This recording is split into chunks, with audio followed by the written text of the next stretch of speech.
எதுக்கு என்ன அடிக்கிறீங்க? எதுக்கு இந்த அலறல் சத்தம் யாரோடதுன்னு கேக்குதா? ஆமாங்க, நம்மளுடைய அண்ணன் இதயவனம் இளங்கோ அவர்களுடையது தான். என்ன நடந்தது? இது பார்த்தீங்கன்னா நடந்து ஒரு 4-5 மாதங்கள் ஆகிவிட்டது. வீட்டில் குழந்தை பெறுவது குற்றமா? அதற்காக அரசு அதிகாரிகள் நம்ம இதயவனம் இளங்கோ அண்ணனை தாக்கியிருக்காங்க. தாக்கி அது ஒரு பெரிய பிரச்சனையாகி உச்ச நீதிமன்றம் வரை போயிருக்கு. நீங்க சொல்லுங்க, முதல்ல நம்ம இதுக்கு வருவோம். ஏன் வீட்டில் குழந்தை பெற்றுக்க கூடாது? அரசு என்ன நினைக்குதுன்னா, சுகாதாரத்துறை என்ன சொல்றாங்கன்னா, நீங்க வீட்டில் குழந்தை பெற்றுக்கிட்டீங்கன்னா ஏதாவது உயிர் சேதம் ஆனா யாரு பொறுப்பு? எங்க உயிரை பத்தி அரசு கவலைப்பட்டா எத்தனையோ விஷயங்கள்ல எவ்வளவு உயிர் போயிட்டு இருக்குங்க. ஏன் குடிச்சு எவனும் சாகலையா? ரோட்ல ஆக்சிடென்ட் ஆகி எவனும் சாகலையா? இறப்புன்றது இயற்கை. நாங்க வீட்டில் குழந்தை பெற்றுக்கிறோம், இது தனி மனித உரிமை.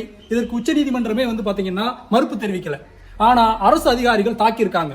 இதனால என்ன சொல்ல வர்றேன்னா, இதயவனம் இளங்கோ அண்ணன் வருகின்ற செப்டம்பர் 8ஆம் தேதி அமைதியான முறையில் கோயம்புத்தூர் மாவட்ட ஆட்சியர் அலுவலகம் முன்பு அமைதியான முறையில் போராட்டம் எடுக்க முன்னெடுத்திருக்கிறாரு.